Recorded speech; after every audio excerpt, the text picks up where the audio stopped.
Hello everybody and welcome to World of Final Fantasy, the demo! So this is the next game in an ongoing trend from Square Enix that I like to call the bastardization of Final Fantasy. Not as catchy as compilation, I'll admit, but I think it'll catch on. Anyway, so basically it is the next game in a long-running trend where Square Enix throw a bunch of old-school characters and maybe music remixes and stuff like that in an attempt to cash in on fans' nostalgia and appreciation for those characters. So that's not to write the game off completely, because there is actually some interesting stuff in World of Final Fantasy, at least based on this demo, but there is also quite a bit of stuff that I do not like. And we're basically just going to cover everything, and the good, the bad, and everything else in between. So this is actually a pretty long demo. We're here for quite a while, so there's a lot to talk about. And this is just kind of giving us the basic controls. So of course you can walk around with the left analog stick. You can change between your giant and Lilkin forms with the L1 and square and the L1 and circle buttons, depending on the character. You can see what I'm trying out right here. So you can change between a normal-sized human being with normal proportions and a little chibi-sized character. By pressing up on the D-pad, you can summon your Chocobo, which I think makes you move a little bit faster. I actually wasn't exactly sure what that did. I think it might just be a cosmetic detail. But anyway, here we have our first character, the Warrior of Light. I'll take care of things here. And this demo has a bunch of random Final Fantasy characters strewn around, who just have one sentence, if that, to say to you, and that's it. They give you an item and send you on your merry way. There's no way to recruit them or get their abilities or anything like that, or do something cool with them. They're just there to, again, like, prey on your nostalgia, basically. So, well, except Lightning, of course, not much nostalgia for Lightning, but Square Enix seem to really, really love Lightning, so fair enough. Interesting that they used the Lightning Returns version of Lightning, which, yeah, considering that I think that game performed the worst out of all the trilogy. Okay, so now we're getting our tutorial from this delightfully annoying creature called Tama. And Tama likes to add a little word in front of random words in the sentence. So basically, she'll just randomly add the in front of a word. And it's really, really annoying for this little tiny bit of demos, so I imagine it's going to get quite annoying in the actual game, but she's just explaining that you have AP in this game, and that is what you use to use abilities and things like that. So that's the little red bar underneath your health up the top, which is blue. And you can see on the left, we actually have a little sort of, I don't know what you'd say, it's like a bar with each character's icon on each side. It's pretty much lifted directly from Child of Light, which was also a turn-based game, but that one produced by Ubisoft. But there's really a lot to talk about in this game. There'll be lots of battles, so I'm going to try and just take it slow. But you can see right there we have two different types of menus. We have Basic and Classic. And it defaults to Basic. You can change it in the config menu. I'll talk about that in a second. But basically, the Classic menu gives you all the options like you would have in a normal, traditional Final Fantasy game. And that is by far the better way to play, because Basic is insanely basic. You can't even target enemies. Not when you choose a command anyway. You can target an enemy before making a command, but not after. So it's just kind of a bit of a weird thing to get used to. Now this imprison mechanic is really the game's central gimmick. And what it is, as you could probably see right there, is Pokemon. Literally with the Pokeball flashing 3 times and all to make sure it's a catch. You don't always successfully imprison a monster in this game. It is exactly like Pokemon. You've got to get 3 clicks on the Pokeball, of the giant blue energy ball, to capture the monster. So anyway, that's really the main gimmick of this game, and each time you capture a monster, a new one, you get a little description about monster, which are honestly kind of cute. There's some fun references in there, and I'll put them out. But basically, you can then add this monster to your party, and you can use them as part of your stack, and we'll get to that in a minute. But you can also name them, so of course I had to name mine Boko. As I'll find though, I actually used a C instead of a K. I could have sworn Boko was spelled with a C, but I guess I was just completely wrong. To be fair, there's probably been a lot of translations over the years, because Final Fantasy V is one of the most inconsistently translated Final Fantasies ever made, really. So, triangle controls the menu, so that's very classic Final Fantasy. And I probably also should point out, of course, we have a turn-based battle system in this game. It's not exactly the turn-based battle system or the game that I would want it in, but, you know, it is something I appreciate them actually including a turn-based battle system in something that has the Final Fantasy name. That's kind of a rare occurrence nowadays. So this right here is the stacking system. And basically you have your character somewhere in the stack, And then you can also have 2 monsters with you in the stack. And each monster and character has a different designation, small, medium, and large, designated by the little coloured, S, M, or L next to their portrait. And we're going to kind of get more into that as I figure out more as we play the demo. But basically, it's by far the most interesting element of this game, I think. There is a lot of potential in the stacking system, even though it looks totally ridiculous. We also have this right here, which is basically the sphere grid from Final Fantasy X, albeit in a much simpler method. And basically every single monster in the game has one of these, and this is how you teach them moves, and those moves get added to your commands in a stack. It's all a little bit kind of hard to explain in a coherent way, but it is very simple once you actually start doing it. And now here we also have Mirror Jewels, and Mirror Jewels allow you to equip spells and abilities and things so like Libra and Cure and Fire and Arrow and Blizzard and stuff like that, and you find them as items throughout the game. And you can see you unlock more slots as you level up further and further into the game. So that seems like an interesting way to add some extra abilities to your character beyond just leveling up and also improving your monsters. Everything really seems more dependent on monsters than it does your characters here. Lan and Rain, who are, as far as I understand, twins, and they're looking for their mother. Hey, so here we have Bartz from Final Fantasy V. Another day of just going wherever the wind wants to take us. And that's all we get from him. That's what we get from every character. But you do have Boko here, though. As you can see, though, yeah, I did unfortunately spell his name wrong. He gives us some Geishul greens, so I guess that's nice. I already have a little Chocobo here, though, of course. Now, something you may notice about this overworld map is that it's not very pretty. The texture quality is really, really bad. I mean, this is unquestionably a PlayStation Vita game first and a PS4 game last.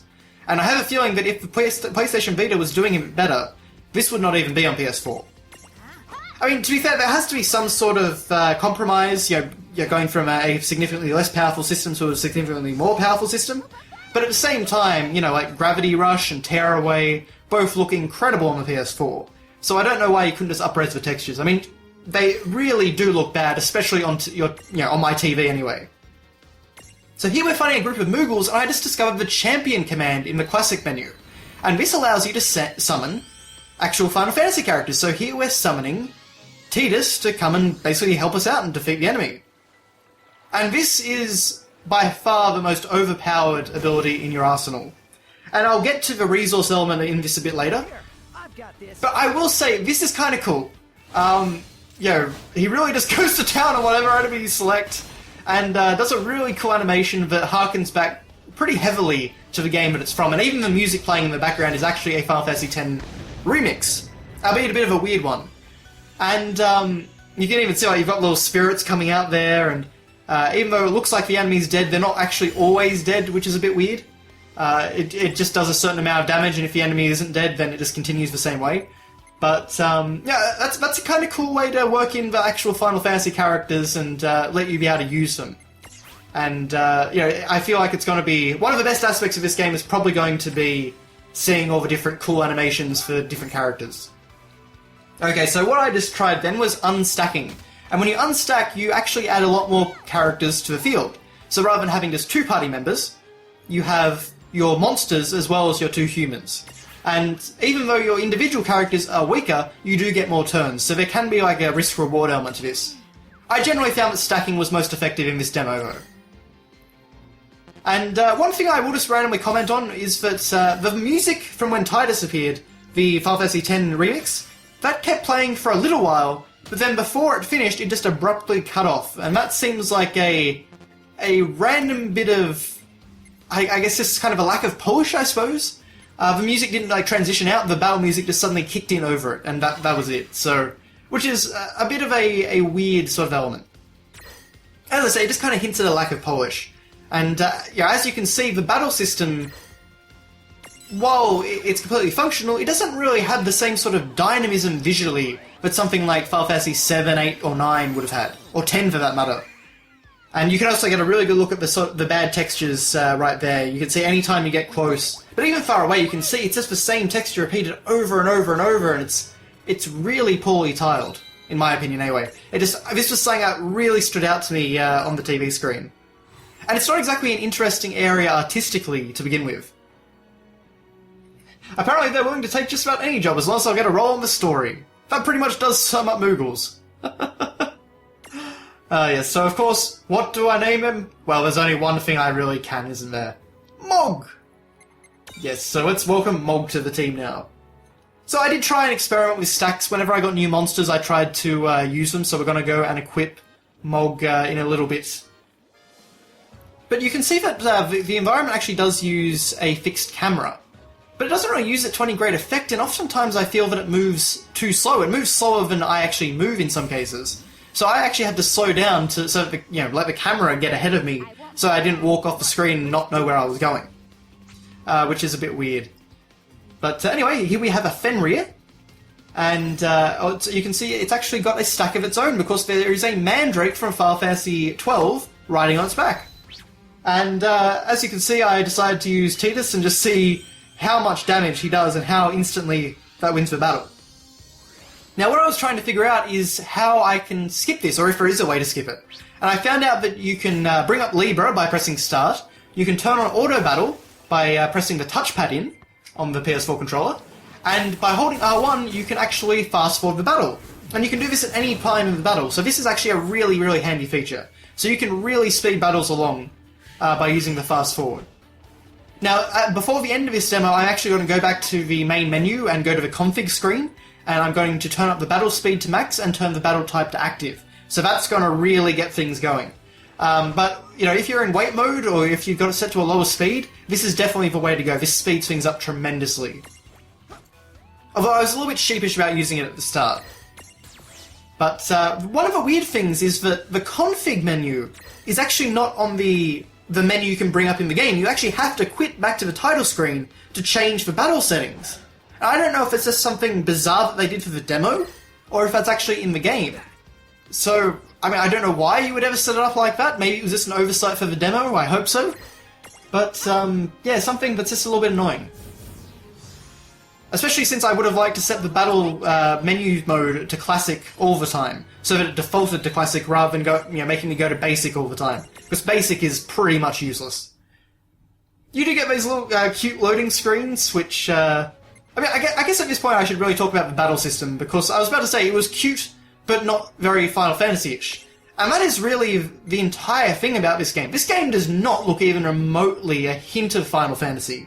What I thought they were trying to get at was the original artwork for, like games like the early games, like the first 6 games. Because if you look at the Super Famicom box for, say, like Final Fantasy V, you actually see a very sort of cute, chibi-style, simplistic-looking character.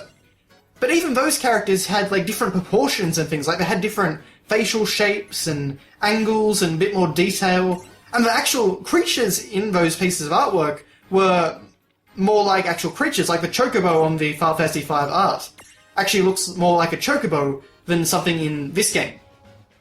And the thing about all the random Lilkin characters, the tiny little characters, they all seem to have the exact same character model as far as I can tell. And they've just got different outfits and hair added to that same model.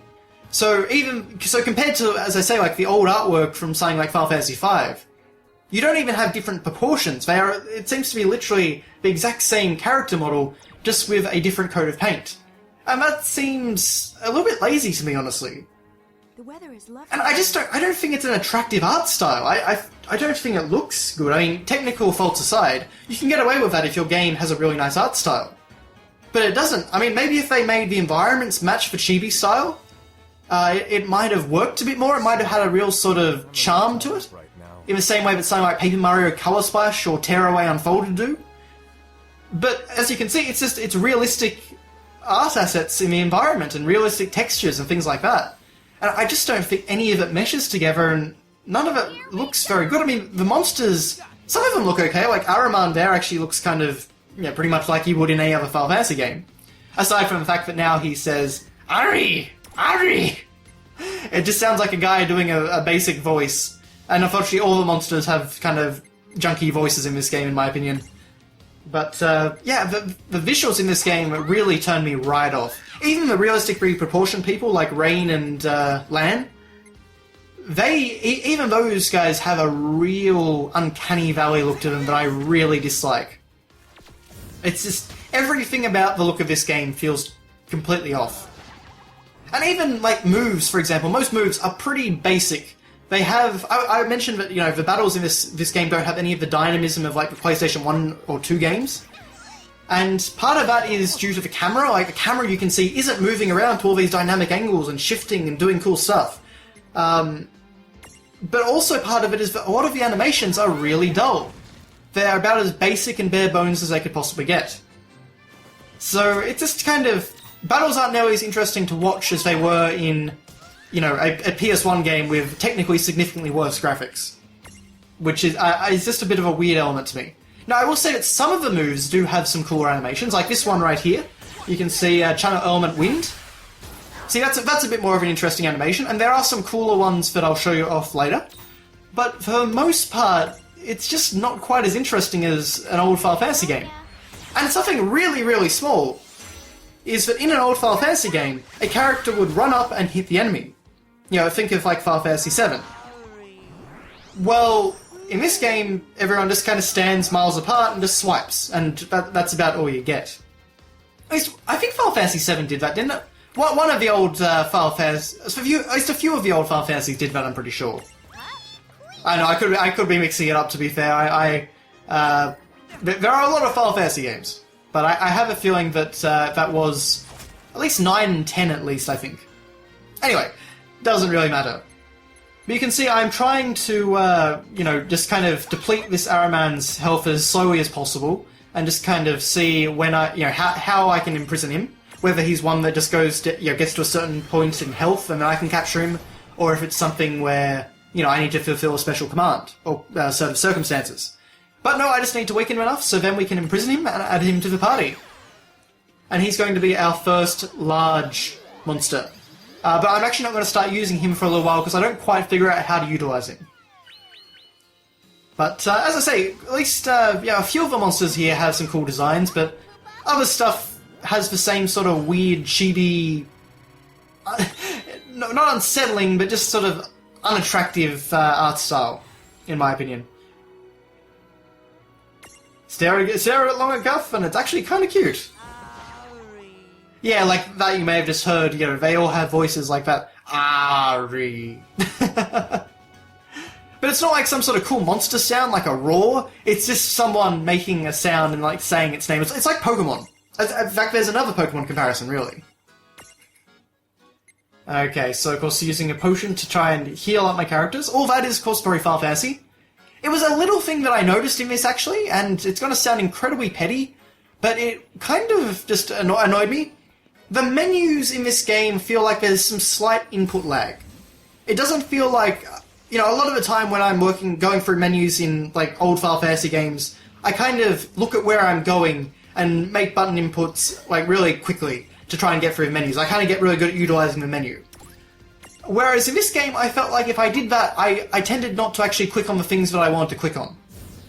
And it was just a minor annoyance, but it was something that that really stood out to me, because naturally you're moving around the menu quite a bit. I just felt like the slightest bit of input lag. And I'm not really sure why that's the case, but, just something I noticed. Okay, so of course fighting some bombs. Again, these guys actually look pretty faithful to their original design. So I appreciate the enemies that do keep that sort of more traditional style. And as you may have heard there, every single person likes to give their own little victory chant when battle is won, and they all overlap. So the bigger the party you have, and depending on the monsters you have, you're going to get a lot of overlap when you win a battle. And it's just, again, like just a lack of polish there seems to be in this game. This game seems like it was probably more of an afterthought by Square Enix more than anything. And to my knowledge, Square Enix actually weren't the developers of this. It was a development studio called Tosei. And I'm not really sure about anything about them, but they are the first logo that pops up when you start up the demo, so that's what I'm presuming anyway. Now from that, I got an Asuna Seed, and that tells you that you can use that on the Sphere Grid style, I think it's Miracle Board or something like that, and you can actually use that to learn Asuna. So there's obviously some potential for, sort of development of characters and doing some interesting things with creating a very customized party. Okay, so now we have some behemoths, and these guys are definitely much more stylized again. I don't mind their design here too much. They keep all the good elements, that a behemoth for Final Fantasy should have. But again, to me, it would look cooler if everything looked like it was supposed to look. If everything looked like a normal Final Fantasy game, but we had all these great Final Fantasy characters and all these cool-looking monsters. But again, I think the thing with that is that it's designed to be a PS Vita game. Although, to be fair, the PS Vita isn't exactly a slouch, and, games like Crisis Core made Final Fantasy look like Final Fantasy, like, especially something like a Behemoth. I mean, the Behemoth is the first boss battle in that game, and it looks incredible. So, that was on the PSP, so I'm sure they could have done it. It's just one of those little strange things. It's like, if you're trying to appeal to classic Final Fantasy fans, why go for an art style that's going to turn a lot of them off? And I've certainly seen a lot of them. A lot of Final Fantasy fans get turned off by this style, myself included. I had absolutely no intention of buying this game, and the trailers certainly did not impress me in the slightest whenever it was shown at like Tokyo Game Show or E3.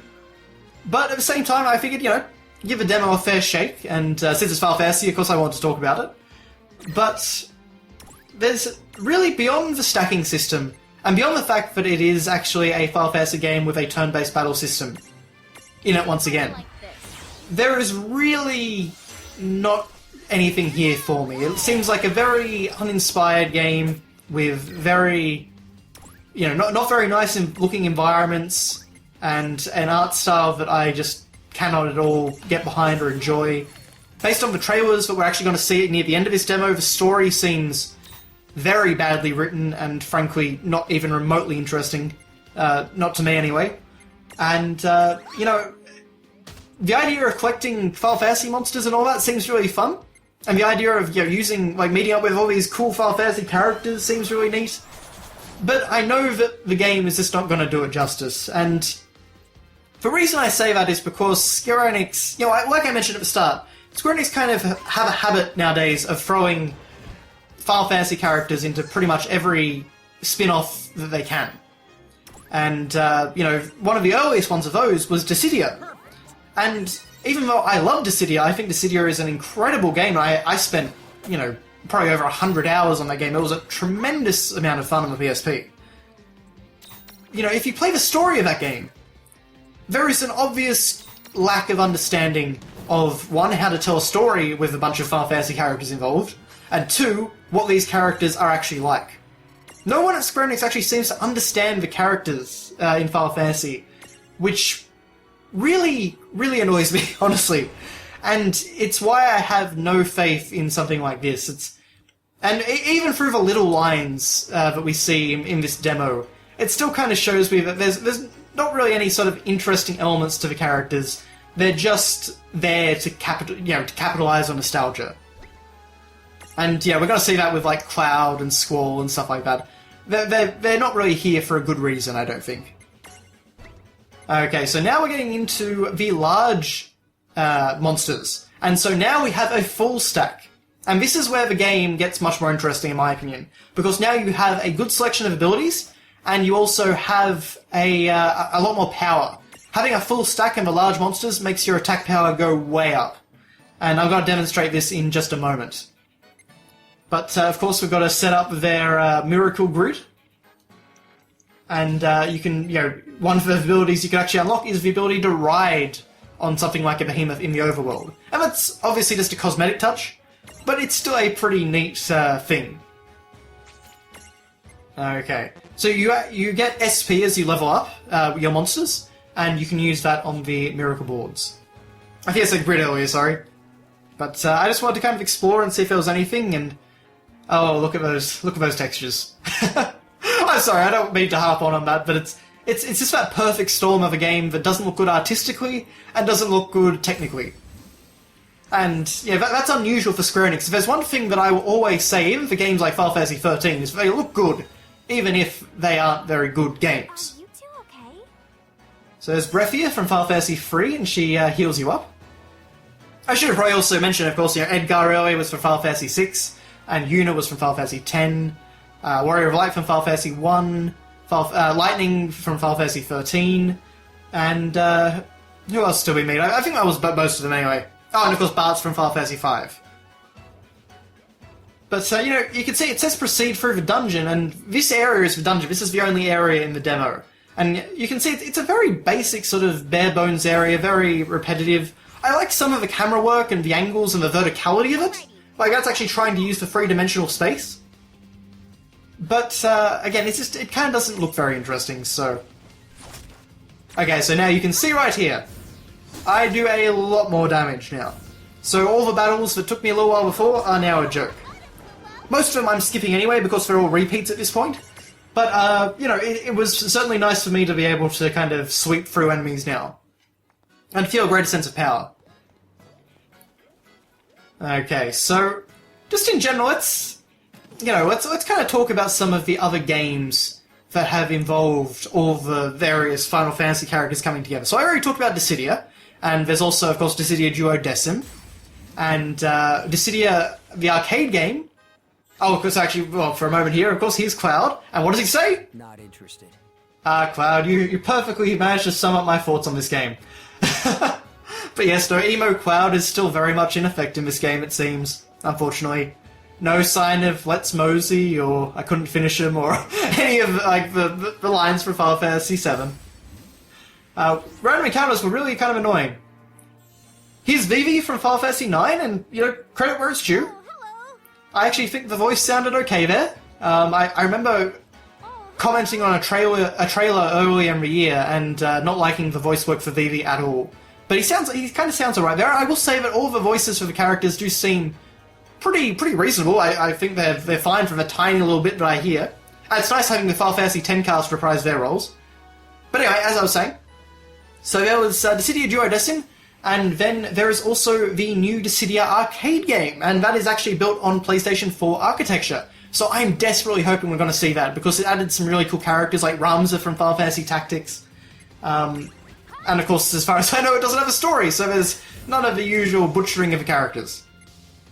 Now, we found some Tonberries here, and this is where you really know that this is not a proper Final Fantasy game. Because if this was a proper Final Fantasy game, and I saw a Tonberry, I would be quaking in my boots. But anyway, you can see that's kind of a bit more of a more dynamic battle animation. And I used that attack there because it had a very high topple chance. And in addition to damage, you also have a topple chance. And that allows you to topple enemy stacks. So you can see the Mandrake on top of the Tonberry up there. You know, I'm basically trying to topple them and split them up. And you can see that they're wobbling around right now, so if you manage to topple them, then the Mandrake actually falls off the Tonberry, and they're split up as enemies, so you can take them out one at a time. And in the boss, this is going to be very, very important when we get to the end of the demo. But of course, as you can see, the Tonberries, despite their, you know, legendary pedigree, are absolutely no threat in this game. And I capture one for my collection very, very easily. Which, you know, again, it's cool to add a Tonberry to the team, but it's like, you know, you guys used to scare the crap out of me as a kid, so...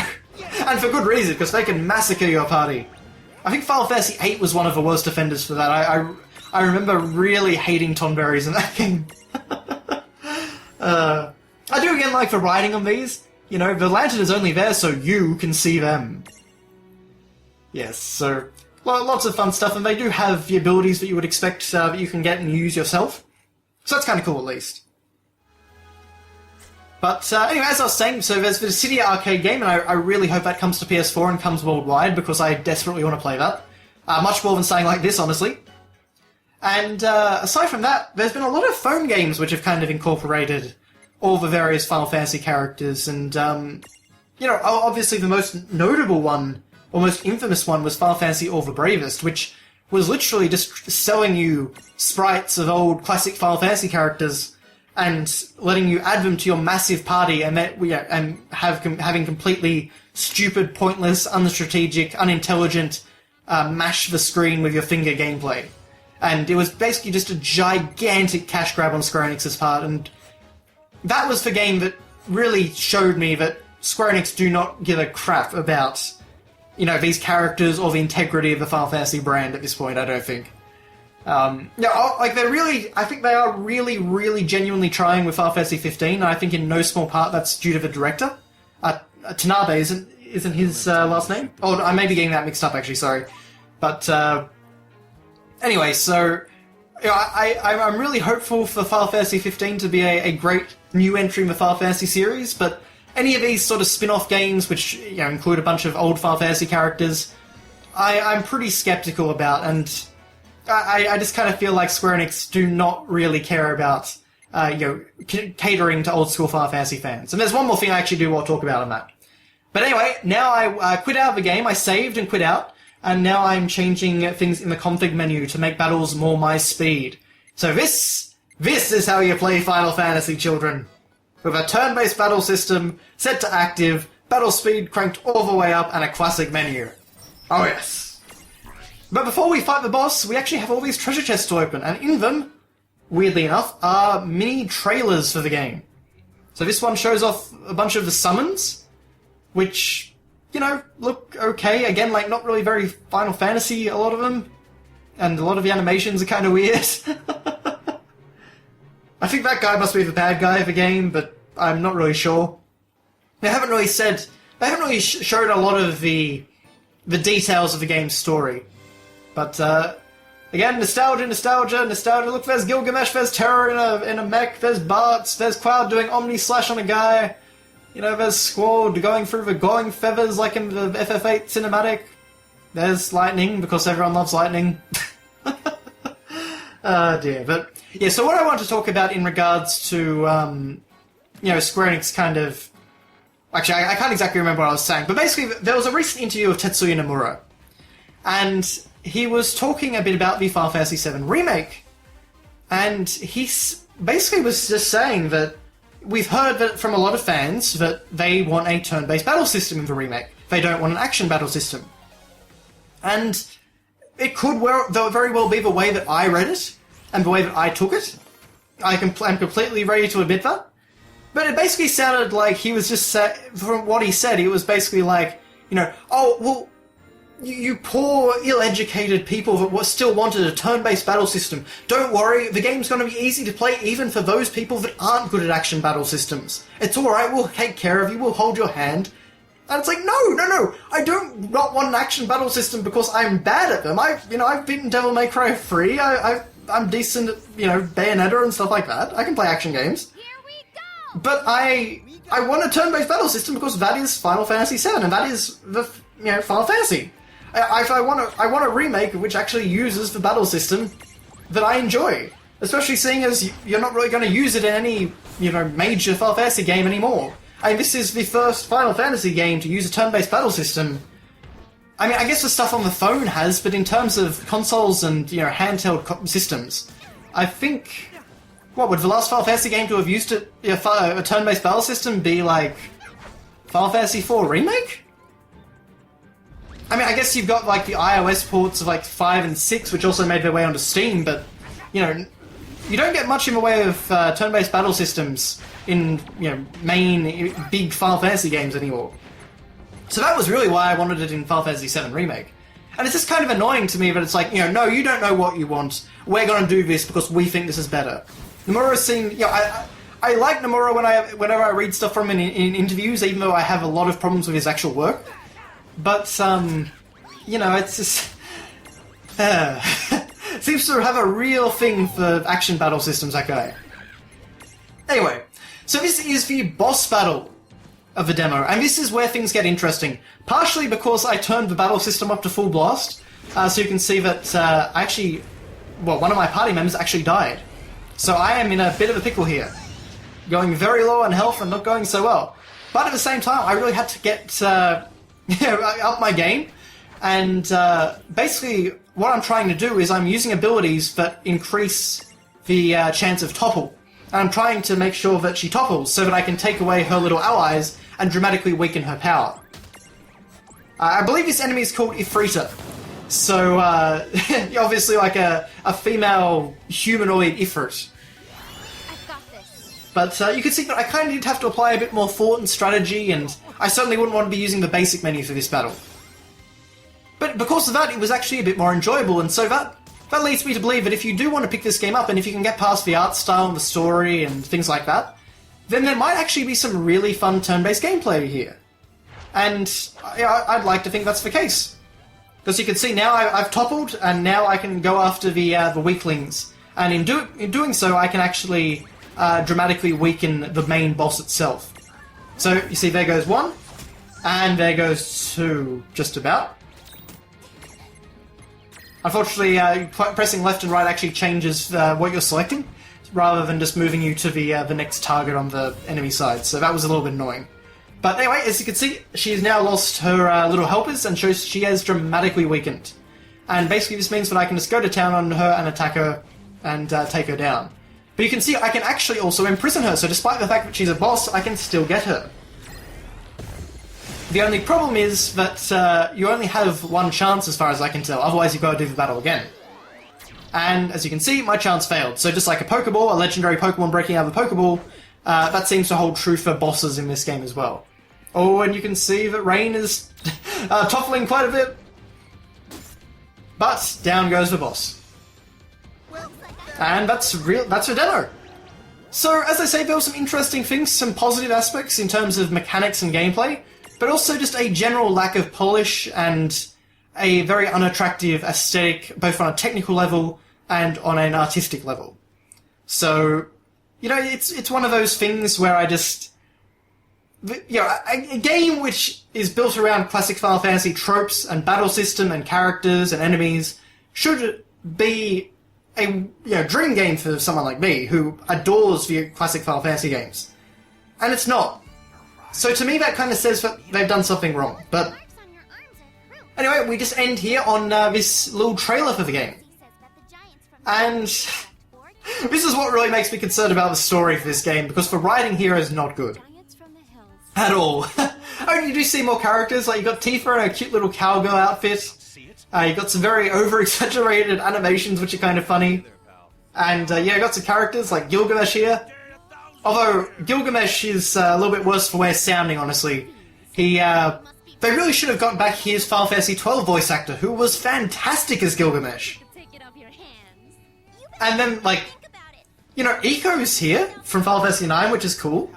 But then it's like, you know, she's got the dialogue, "Don't you dare lead us down the wrong path!" And then the girl's like, you know, "You're asking me to accept it? I will not!" And there's just a lot of weird dialogue, and I don't know, it does not seem, it does not seem very promising to me. But those are my thoughts anyway. I'm sure that a lot of people will get a lot of enjoyment out of World of Final Fantasy, and I hope they do. I always want games to do well. I want really good Final Fantasy games. It just doesn't seem like this is quite what it should have been. At least it's not the game for me anyway. So anyway, we'll just have to wait and see what Final Fantasy's future holds. Of course, after this comes out, it is exactly a month until Final Fantasy 15, so... Oh, fingers crossed for that one. That game really needs to be good. But anyway, guys, thank you very much for watching, and I will see you next time. Hopefully, in World of Final Fantasy 2, the search for more money. See you next time.